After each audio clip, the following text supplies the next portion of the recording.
Hi guys, welcome to Bullet Gaming. Today we're going to talk about weapon attachments and more specifically about their effect on accuracy and recoil reduction. In Battlefield we have many choices when it comes to attachments for our weapons, and this gives us a lot of flexibility on how we want our weapon to perform. But in most cases, all the attachments affect two parameters, accuracy and recoil. This brings us to a choice. Do we want a weapon to be more accurate but harder to control? Or we want it to be less accurate but very easy to use? Well, after many tests I found out that generally, weapons tend to have a pinpoint accuracy on their first and second shot with any attachment combination. Why is this so important? As you probably know, different attachments push you to use different firing techniques with your weapon.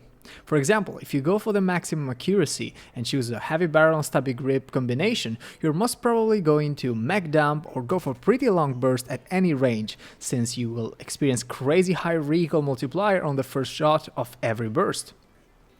On the other hand, if you go for attachments that give you very low recoil, for example muzzle brake and angle grip, you will most probably tap fire your gun for targets at mid and long range, since after the third bullet your weapon will become too inaccurate. These are two extremes, but I use these examples for a reason, since if you correctly tap fire your gun, you can be as accurate with muzzle brake and angle grip as you are with heavy barrel and stubby.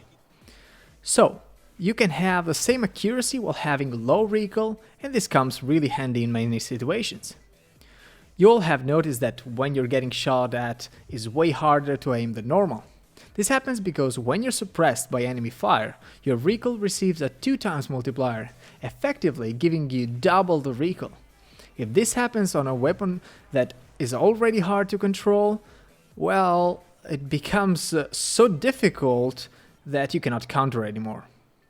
While if it happens on a weapon extremely easy to control, it is still possible to shoot back at the enemy. Another advantage that comes handy is when trying to track moving target at close and mid-range, because it makes a lot easier to track them because of the low kickback of the weapon.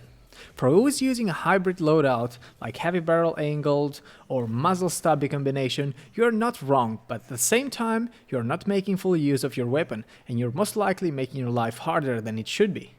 As a side note, I have to tell, this is taking consideration absolute values, so it's something that should theoretically apply to 90% of players. But as you are an individual, you can find yourself more adjusted or comfortable using a different setup, which gives you a better feeling on your weapon and makes you perform better in the end. We are all different after all, and if something applies to someone, it doesn't mean it will apply to someone else. So, that was it for this video, guys. If you liked it, please rate, leave a comment or subscribe, and until next time, see you on the battlefield.